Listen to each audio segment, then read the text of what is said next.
Welcome to day 4 of me filming and posting myself every single day in January 2025.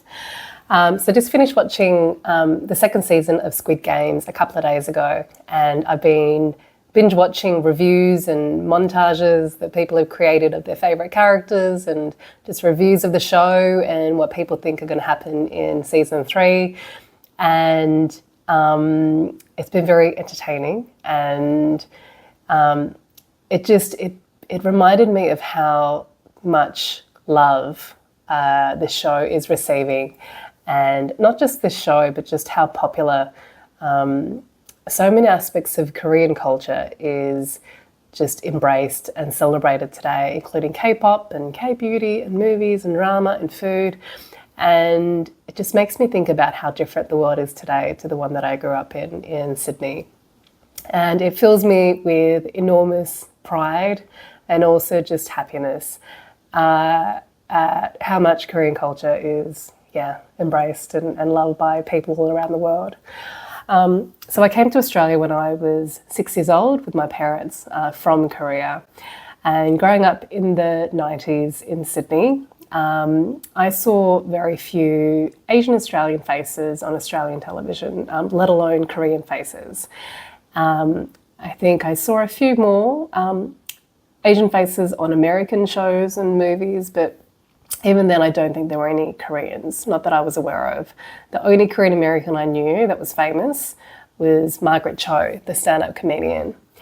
So very few people knew much about Korea at all. And if someone asked me where I was from, and that invariably came up at some point in the conversation because of this, I would say I'm from Korea, and they would say from the north or south. That was the most common question or comment I'd get, and I'd say I'm from the south. It'd be pretty rare for you to meet someone from the north because no one ever leaves. And they might say, where is it? Where is Korea? And I'd say, well, it's in between China and Japan. It's this really small country. So very few people knew much about it at all. And I think in my teens, it contributed to a feeling of not belonging.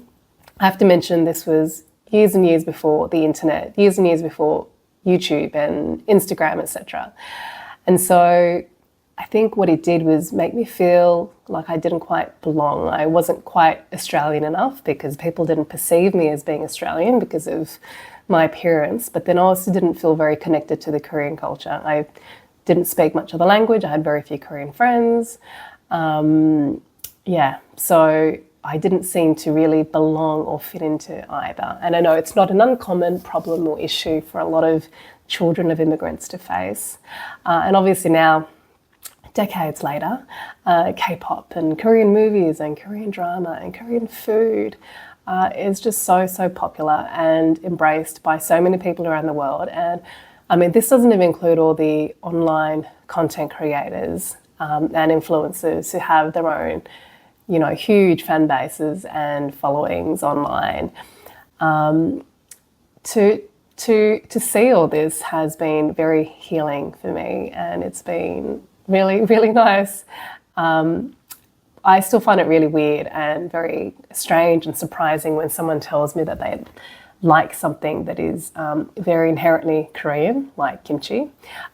Even more so if someone tells me that they make kimchi, like from scratch. I'll be like, really? You really like kimchi and you made it? Like, I don't make it. Or when I see Korean TV stars or K-pop stars on American talk shows, like with an interpreter, like they don't even speak English very well and they go on there with an interpreter, like that is amazing. Or when someone casually mentions to me that they went to Korea for a week or two for a holiday, or that they're learning Korean, like, really? Do you have any family or friends there? Like, they'll be like, nope. I'm like, wow, that is amazing. And so I'm just also reminded of how my parents feel and why they would have so much pride when they see Koreans doing so well. Mum's almost 70 and Dad's almost 80. And so Dad lived through the Korean War and Mum was born just after. And so they both know extreme poverty and scarcity, and the Korea they know is very different to the Korea of today. They lived through Korea when it was devastated and in ruins, and so it makes sense, and I understand why they would have so much pride when they see Koreans doing well. It was actually, in fact, Dad that told me about BTS before I knew who they were. He told me that this Korean group had sold out one of the biggest stadiums in Sydney for a concert. And I was like, it's this group called BTS. I'm like, oh, really? Okay. Haven't heard of them before. I know this is going to sound cheesy, but it makes me feel not just happy, but also hopeful and gratitude for hopefully how young Korean Australians and also how young Asian Australians and Asian Americans and Asian Canadians might feel today. Hopefully they feel a greater sense of belonging, seeing more Asian faces on TV and in the media. Hopefully they feel a little bit more represented. I know what it's like to see someone that looks like you and sounds like you, and how affirming and validating that can be. As I said before, I think the internet has been a complete game changer. It just wasn't around when I was growing up in my teens in the 90s. The internet now literally gives anyone access to the internet, an opportunity to be seen and to be heard by anyone in the world. You obviously don't have to